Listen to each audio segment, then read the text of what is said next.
There are many reasons why we can rely on the Bible, but for me one of the most interesting things is the aspects of the law of Moses that deal with medicine and science.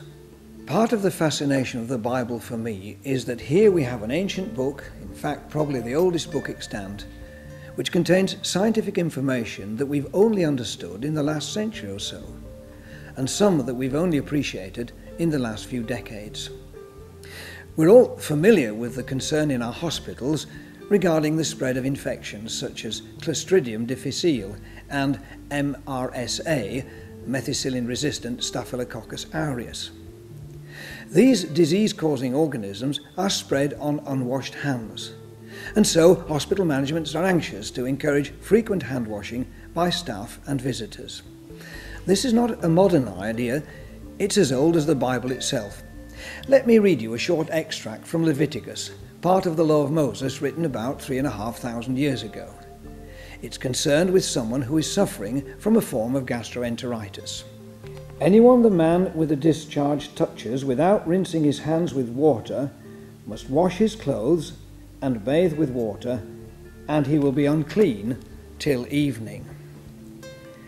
Here it's quite clear that the potential for the spread of disease is being checked by washing hands. It is remarkable that the ancient Israelites had a law that would prevent the spread of infectious diseases.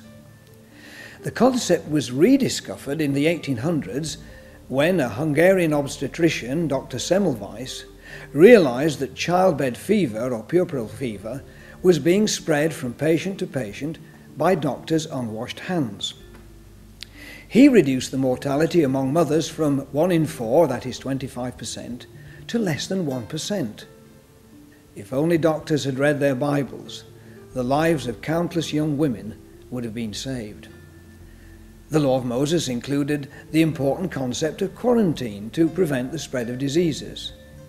It had provision for the disposal of human waste that prevented the contamination of drinking water, something that causes suffering and death from waterborne diseases such as enteritis, typhoid and cholera. They also had laws relating to slum clearance, ensuring that houses were fit for habitation, something we might think was a post-war development. We now recognize that the ancient Jewish dietary laws, for example those that banned pig meat products and shellfish, are based on sound scientific principles that, when ignored, can result in severe and sometimes fatal food poisoning. We now realize that too much of the wrong sort of fat in our diets can lead to heart disease and, as some doctors think, bowel cancer. The law of Moses forbids the eating of any animal fat. In the last couple of decades, we've come to understand why the law of Moses allowed that a contaminated wooden article could be washed, but a contaminated pot vessel must be smashed. It's evident that a porous clay pot would be impossible to clean since bacteria could remain in the pores after it had been washed. But wood is also porous. Why was it acceptable to wash it? We now know that wood exudes a natural antibacterial substance and so is intrinsically hygienic. Studying the Bible has taught me, first of all, that it's obvious that the Bible is a book that was way ahead of its time.